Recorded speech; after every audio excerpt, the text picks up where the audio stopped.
Hey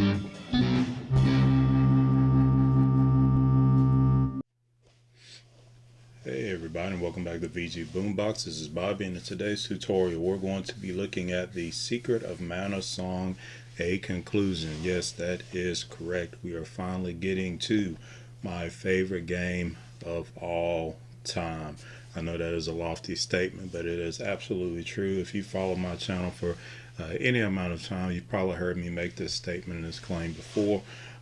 So today, since I'm actually working on a song from this game, I'm going to give you the backstory of why this is my favorite song of all time.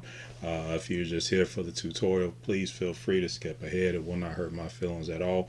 But for those who enjoy hearing me ramble on about my life and my history, this song was is not this song, actually this game. This game is near and dear to my heart. Back in the old days, I had a friend. We were fellow game nerds. Lord rest his soul. He has passed on from this life. But back when we were kids, middle school, elementary school, into high school, we loved playing the NES, the Super NES. We loved role-playing games. In particular, we love The Legend of Zelda. Now you may say, what does The Legend of Zelda have to do with a Secret of Mana tutorial? Well, back in those days, we considered The Legend of Zelda 3: A Link to the Past the apex, the pinnacle of role-playing game technology at the time. And basically, when we discovered Secret of Mana, oh man, it rocked our world. We were blown away by the gameplay, the amount of weapons that you had, three playable characters. I mean, really three characters. And then when we discovered that we could actually control two of the characters at the same time, it just blew our mind. We were just blown away. It was like hit points. What the heck is a hit point? All we knew was hearts. Hearts and swords and boomerangs and arrows. So Secret of Mana was just a new world for us. I think it was also the first SquareSoft title that we had played. So it was just, man, it was amazing for us. Then from there, we ventured into Final Fantasy Mystic Quest, Final Fantasy 2, which was actually Final Fantasy 4, Final Fantasy 3, which was actually Final Fantasy 6, and of course, eventually Chrono Trigger. I can't remember if that was the order they were actually released in. But those were big ones for us. But Secret of Mana, man, that was just a revolution for us. And of course, on top of the gameplay, the colors, the music, just all that made that game great. The music was just it was next level. It was catchy. It was just creative. It was amazing. So this game is near and dear to my heart. I'm going to be working on a lot of songs from this game. Obviously, I'm starting with the shorter ones, the quote unquote easier ones, just to kind of get things warmed up. Still getting my skills up, of course, and just rounding out the channel and adding more content. So today we're going to be working on Secret of Mana: A Conclusion. This song is actually all on the keyboard, and actually it's just one single part. So it's not like some of my other tutorials where what I would say the left side is one tone and then the right side is another tone. This one, the whole song is played at one time using both hands with the same tone. So this is a good song to practice your left and right hand playing.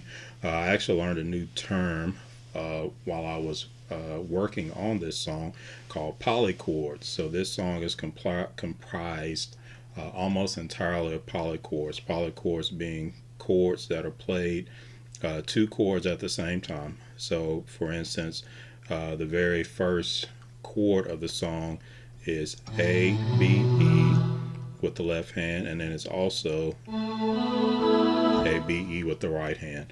If you are a piano guru, by all means, enlighten us and share with us in the comments what these chords are actually named. For this tutorial, I'm just going to be giving you the notes of the chords, not the name of the chords. Okay, so if you are into, C sus diminished and all that good stuff, feel free to enlighten us and put it in the comments. Otherwise, I will be referring to these chords as A, B, E, C, D, G, D, E, A. And then we have a F, G, C, and then we have a few others that we will get to in a moment. But for the most part, we're going to be doing triad chords with both the left and the right hand. For the entirety of this song, the left and the right hand chord will be identical. Now, obviously, our hands are not symmetrical. Our hands are not like this. Our hands are like this.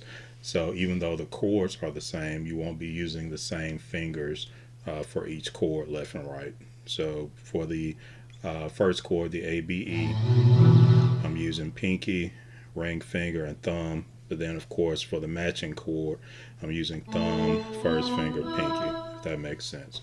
Okay, so let's get to the actual song. So the song starts out with two single notes on the left hand, A and E. As usual, I'm getting ahead of myself. So let me specify. I'm using on my keyboard, I'm on a Yamaha keyboard. My tone is called synth voice. It's either synthetic voice or synthesizer voice. That is the tone on my keyboard that sounds as close to the recording as possible to my ear. Use whatever tone that you have on your keyboard that sounds good to you. I just like to be transparent and share what tones I'm using, just in case you have the same tone on your specific keyboard. All right, so I'm using what I'm going to call synthetic voice. First two notes are A and E. And right after that, we go into the chords. So we're going to play A, E, and then we go to A, B, E at the same time on the left hand, and A, B, E at the same time on the right hand. So that's the first poly chord, and then that shifts directly to C, D, G. Okay, so again, that first sequence. Okay, after that we go to A, E again, then A, B, E again, but this time instead of C, D, G, we're going to go to D, E, A.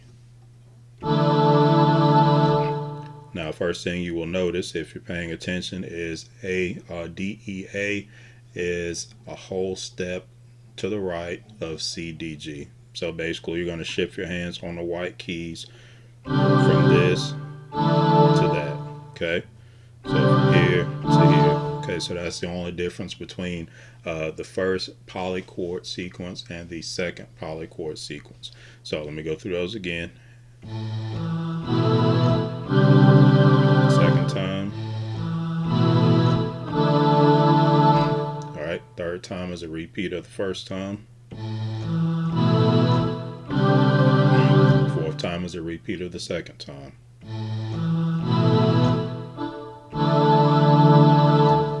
Okay, so now the bass notes are going to change. So instead of doing A, E, we're going to do F, C, and then we're going to start this time with D, E, A, and then go to F, G, C. Okay, then this time we're going to go to D, A, then we're going to go to F, G, C, and then G, A, D. Okay, so let's go back over what we've done so far, because this is a fairly short song. We're actually already like halfway through the whole song. So let me go back through and let's point out a few things. So the first sequence is played, repeated twice. So we got A, E, A, B, E, C, D, G. Then we've got A, B, E, D, E, A. Then those two are repeated.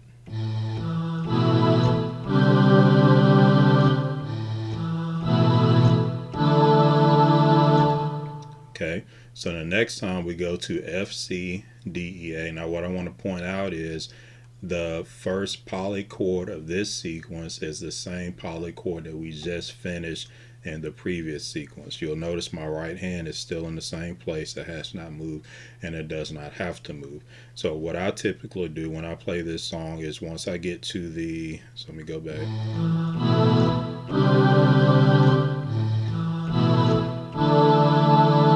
I'm going to leave this hand right where it is. That way I don't have to refigure out or replace this hand. It's already where it needs to be, so I'm just going to leave it. Okay, so then with my left hand I do have to move because I have to move from A, E, I have to move to F, C, but this hand I'm going to leave in place. So I'm going to go F, C. Now I'm going to bring this hand back to the D, E, A, but this one's already there.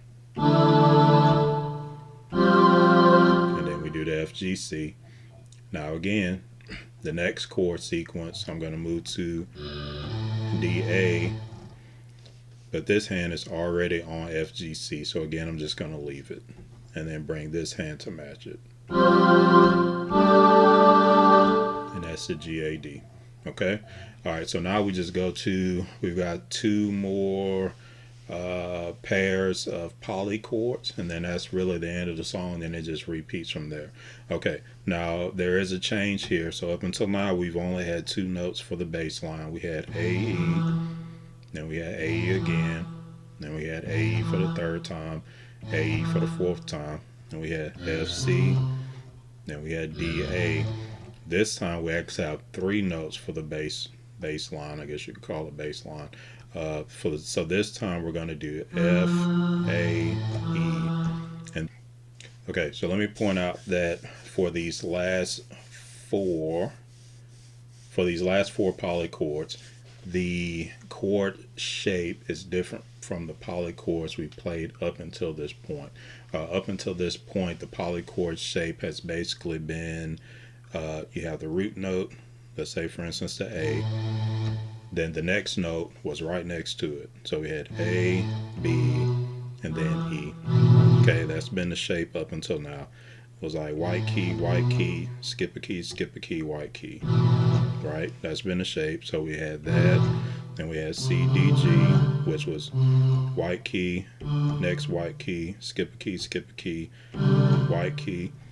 Same with the F, G, C, and the G, A, D. Okay, so that's been our chord shape throughout this song so far.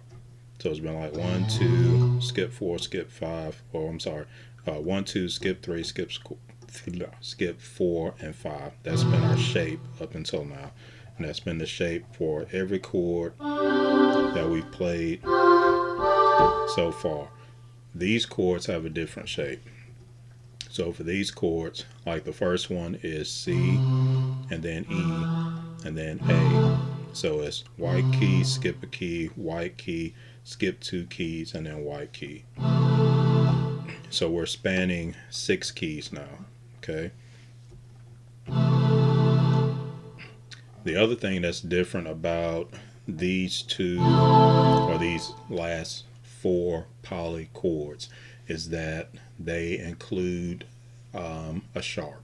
So for the first chord, we have C, E, A. Then the chord that's paired with that is a D, an F sharp, and a B. Okay. Then the next chord is E, G, C. Again, it's white key, skip a key, white key, skip, white. And then we go back to the chord that we just played, which was the D, F sharp, B. Okay, hopefully I didn't confuse you.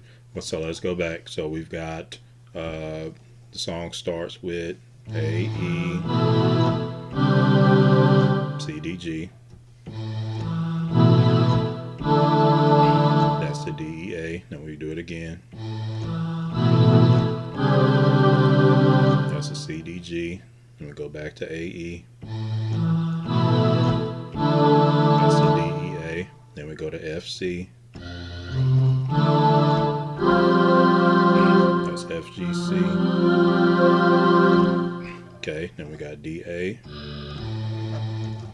Then we got F, G, C, G, A, D. Okay, now we got the three bass notes, F, A, E. Then we've got C, E, A. This is the new chord shape. Then we've got D, F sharp, B. Okay,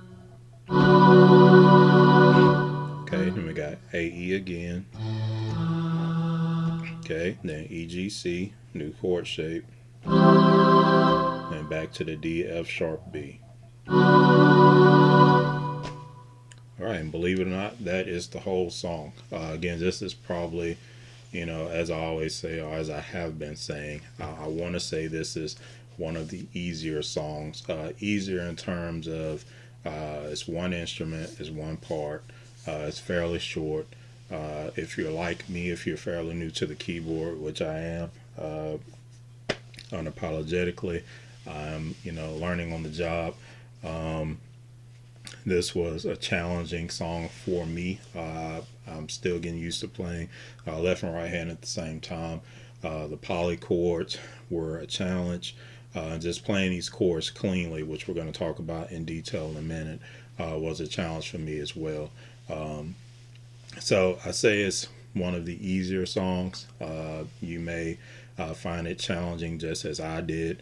But it's baby steps. We got to get through these shorter songs, less complicated songs, so that we can get to the real bangers. And this soundtrack for this game has some absolute bangers, and we're going to get to all of them.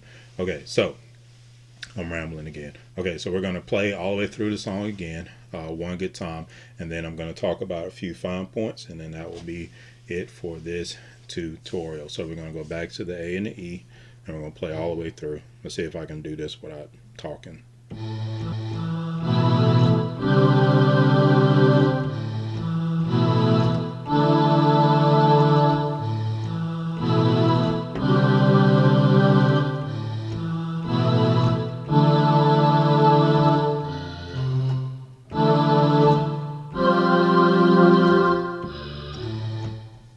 Sand stays. 3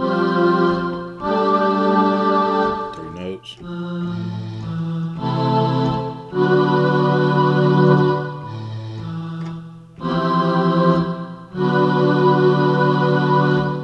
Okay. And if you want to keep practicing, it just starts over.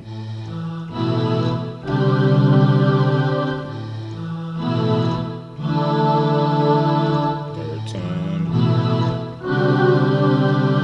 Fourth time. F, C.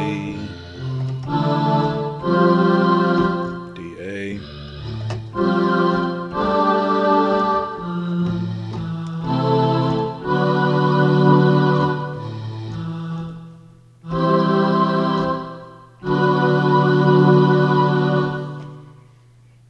All right, that's the whole song.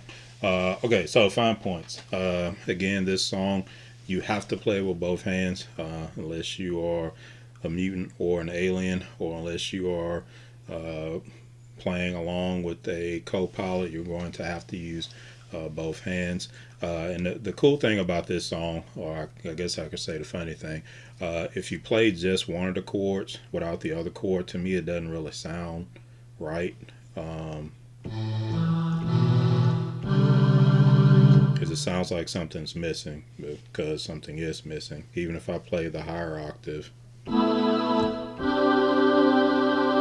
that one sounds a little more like the voice of the song, but it's not as full. It needs both of the chords at the same time. So it's kind of going to require you to play with both hands at the same time, which is a good thing. That's something that we all need to develop. If we're striving to grow musically, particularly on the keyboard, that's something that needs to be developed, is playing with both hands at the same time. Now the other fine point before we close out this tutorial is be aware of, well, let me back up. Let this be an opportunity to develop your ear. If you play a chord and it sounds off, like this won't be hard, but I'm gonna play one that's off. I'm gonna play it right, and I'm gonna play it off, and then I'm gonna point out why it sounds off. So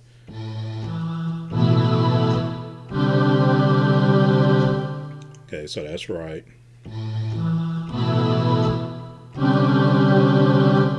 And that's wrong. That's right. And that's wrong. Uh, Now, it's a funny thing. When I first started, I guess learning the keyboard, I guess my ear hadn't developed yet. So stuff like that, I couldn't really hear what was wrong, or sometimes I couldn't even hear that it was wrong. But the more I played, and as I'm developing my ear, it's kind of amazing. Even if you have one note that doesn't belong, over the course of time, you'll start to hear, hey, something's off, something's wrong. Uh, and it may be that you've accidentally added a note that doesn't belong, or it may be that you're actually playing, instead of this, you may be playing that, and over time, you'll be able to hear the difference between that and that, even with six notes at the same time. You'll be able to hear that note that doesn't belong, even if it's that, you'll be able to hear that you have a note that's just out of place. Now, what I was playing a second ago that was off, it actually wasn't that I was playing a note incorrectly. It was that I was actually inadvertently playing an additional note, which was this C sharp. My finger in between these keys, it was actually pushing down on this key too. So this was playing correctly, then this was playing incorrectly. I'm adding in this note, which I'm actually doing it intentionally just to illustrate it.